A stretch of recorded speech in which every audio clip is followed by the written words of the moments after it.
Capítulo 26. Trabalhando com Frederico. Estava orgulhosa por receber os meus bónus hora. Todos os trabalhadores têm períodos de descanso, mas os que querem trabalhar nesse período ganham a dobrar. Não estava a necessitar de descanso, então, entusiasmada, passei a trabalhar mais horas com Frederico. Quando a atividade era muita, sentia-me cansada, mas logo me refazia.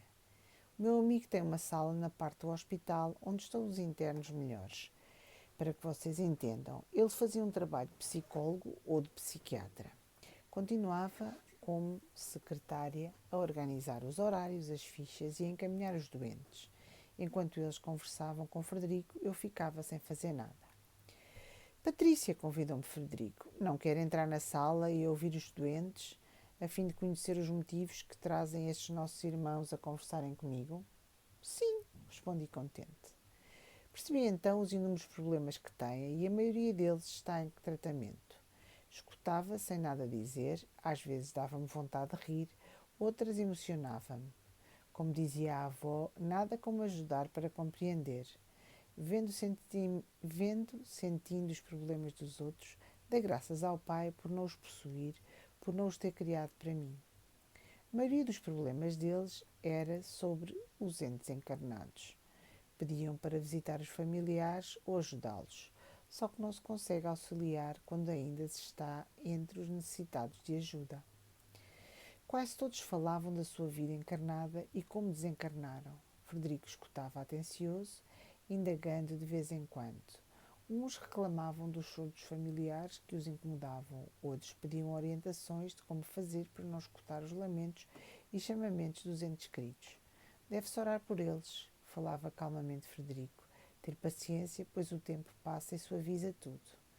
Meu amigo respondia a todos, orientando-os com sabedoria. Também anotava os endereços nos casos mais aflitivos. Quando finalizava o horário do atendimento, Frederico ia às residências anotadas e tentava orientar, ajudar os encarnados, motivando-os a consolar-se e a deixar de perturbar os entes queridos. Mas havia queixas diferentes. Uns julgavam-se esquecidos, especialmente pelos cônjuges. Alguns pediam para voltar e até no corpo físico. Outros não queriam reencarnar, nascer num outro corpo, mas queriam o deles mesmo. Um até pediu para voltar uns 10 anos mais novo. Às vezes pensava, Frederico não conseguirá sair dessa, mas como grande conhecedor do espírito humano, falava educadamente, com tranquilidade, convencendo os atendidos. Alguns não gostavam das respostas, mas acabavam aceitando. Muitos voltavam várias vezes até superar os seus problemas ou parte deles. Isto porque, infelizmente, fixavam-se tanto nos seus problemas que não viam mais nada, e outros gostavam de tê-los, necessitando, por isso, de maior tratamento. Narra alguns casos, não por curiosidade, mas para que sirvam de lição a todos nós. Veja bem, Dr. Frederico, disse um senhor. Escute o que lhe digo e me dará razão. Sempre fui muito trabalhador, tive posses, honesto, nem sempre. Não posso mentir, pois sei que não iria enganá-lo. Só tapeei alguns trouxas dos negócios. A minha primeira esposa ajudou-me muito, não tivemos filhos, ela desencarnou e casei-me com outra. A minha segunda esposa é linda, tivemos filhos, mas a danada traiu-me. E quando descobri e fui matar o safado, ele é que me matou. Quero voltar e tirar-lhe os filhos. Porém, não quero vingança. Sofri muito com esse pensamento. Agora já perdoei aos dois. Os meus filhos irão perder-se com ela. Irão errar, tenho a certeza. Não quero ir como desencarnado. Eles não me verão. Não dá para o senhor me fazer voltar? Frederico bondosamente tentou esclarecê-lo. Meu irmão, quando estava encarnado, viu alguém desencarnado voltar ao corpo morto? O seu corpo, após algum tempo, já é pó. Isso que você quer é impossível.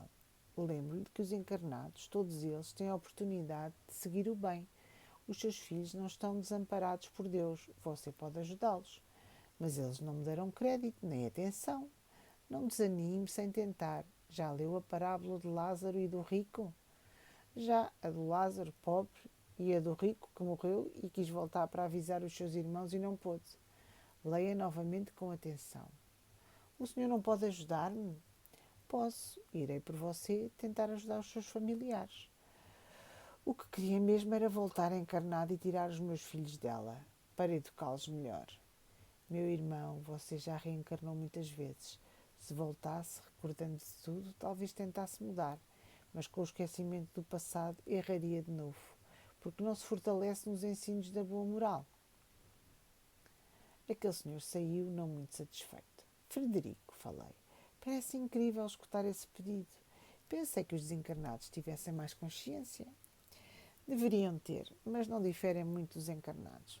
Não se tornam melhores por desencarno, mas sim quando aprendem. Este senhor não se preocupou em educar os filhos. Agora está a ser sincero, preocupando-se com eles, mas tardiamente. Parece o rico da parábola, cuja leitura recomendei com atenção.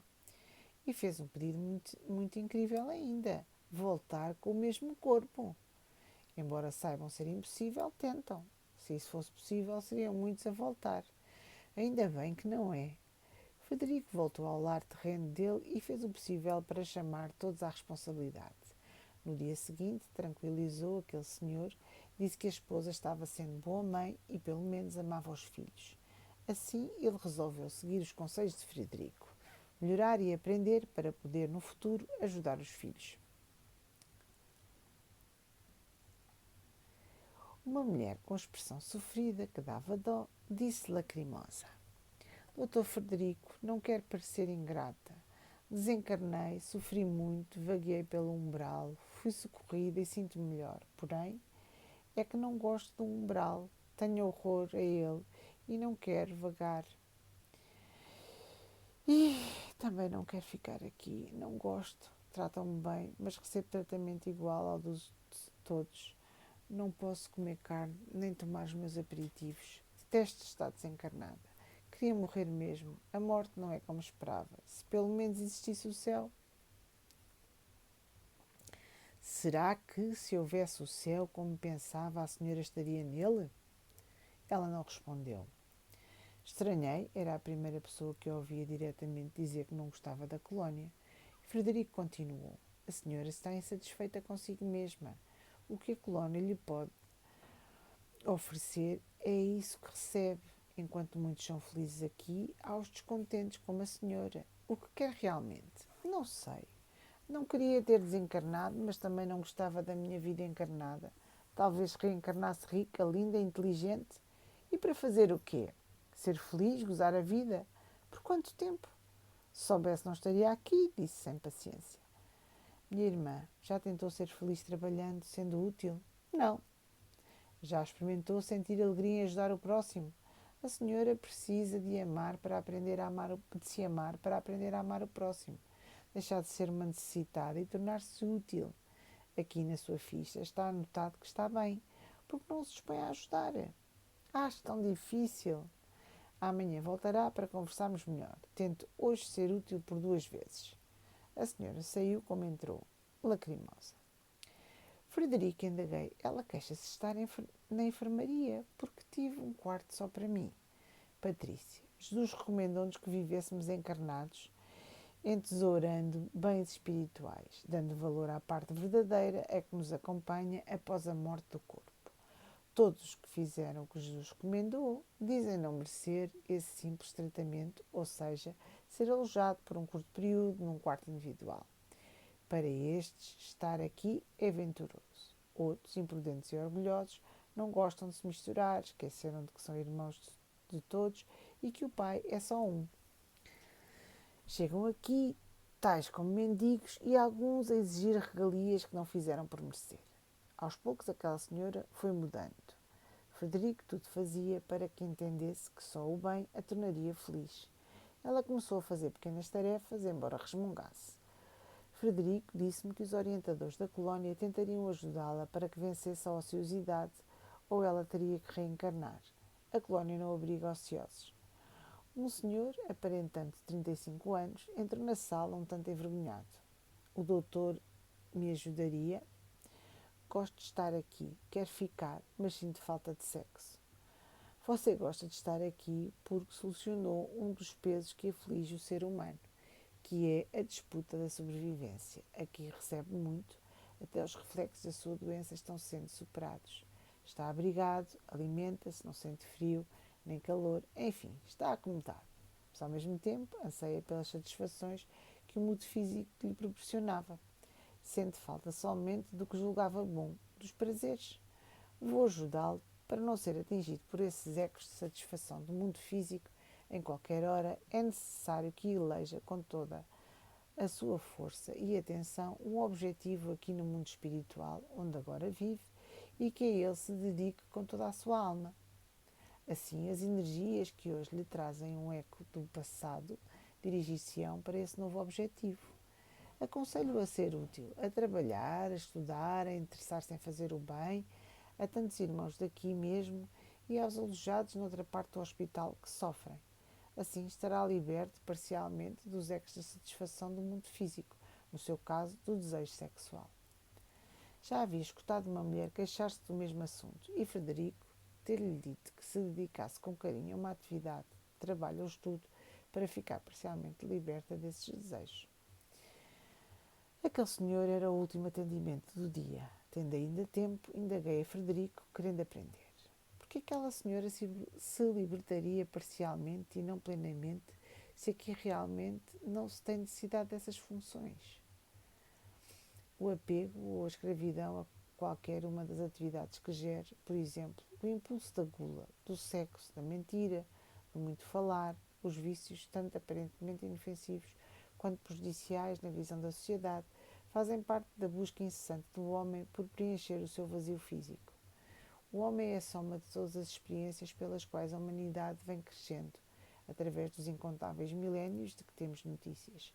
O primeiro sentido a manifestar-se nos seres foi o tato, e por meio dele o homem teve os seus primeiros prazeres. O segundo, o grande, foi o da sobrevivência, ou seja, alimentar-se e procriar-se. Mas falando especialmente da procriação, porque os outros sentidos estão no mesmo plano, ela é o maior dilema das pessoas, porque condenam o sexo promíscuo, mas não ensinam ou explicam porque todos o têm. Se ele é mau, porque o possuir. Se ele é bom, porque o reprimir. A chave da questão está na sua fonte. Se um rio no meio do seu curso, se num rio no meio do seu curso, você erguer um dique para que as águas não corram mais naquele leito, terá trabalho constante ao reforçar o dique todos os dias. As águas ficarão represadas a cada dia com mais força e poder de pressão. Se houver descuido, o dique romper-se-á e a sua ação devastadora será 1000 vezes maior do que quando as águas estavam no seu curso normal. Da mesma forma, é essa fabulosa energia vital. No seu primeiro impulso, ela seduz o homem com prazer para garantir a perpetuação da espécie. O ser humano, então, torna-se escravo dessa energia, um mero reprodutor da espécie. Mas como a prole pesa nos ombros dos genitores, a sagacidade da inteligência, por não querer abster-se do prazer, arranjam meios para neutralizar a prole e ficar somente com o prazer. Outros homens, por devoção ou crença, abstêm-se do uso dessa energia e isso pode, num futuro próximo, arrebentar e produzir mais estragos ou adormecer essa energia, secando o seu leito, com prejuízo dele mesmo. Alguns poucos, em vez de fazer diques ou amortecer essa energia, remontam à fonte vital. Procuram saber de onde nasce essa energia que é capaz de fazer nascer os seres. E por reconhecer que ela nasce do próprio Eterno, desviam-na do leito do prazer mundano que proporciona a perpetuação da espécie e dirigem-na para a espiritualização do indivíduo, proporcionando a perpetuação da alma. A libertação não se faz pela repressão, mas sim pela compreensão do que o homem é. Baseados nisso, usam toda a energia que o sustenta no sentido de possibilitar que renasça um novo homem como cidadão cósmico, não mais interessado nos prazeres egoístas, mas na glória da manifestação de Deus no homem e em todos os seus filhos. Não poderia Patrícia falar isso que lhe fale para aquele senhor? Ele não entenderia. Está ainda escravo de vícios e, quando tiver um objetivo maior, ficará liberto parcialmente, porque só estão livres plenamente os que fizeram conforme o exemplo citado. Ele não entenderia como assim poucos compreendem o que Paulo de Tarso disse. A natureza sofre e geme dores de parto até que nasça o filho do homem. Depois de alguns dias trabalhando com Frederico, em que aprendi muito, indaguei se ele gostava do que estava fazendo. Há tempo, Patrícia, estudo o comportamento do ser humano em todas as suas faces. Não há trabalho do qual não goste. Sou feliz em ajudar. Tantos factos diferentes vi nestes poucos meses de desencarnada. O que será que os encarnados pensarão ao ler tudo o que narro? Vão rir? Ficarão espantados? Vão descrer? Só desencarnando para conferir.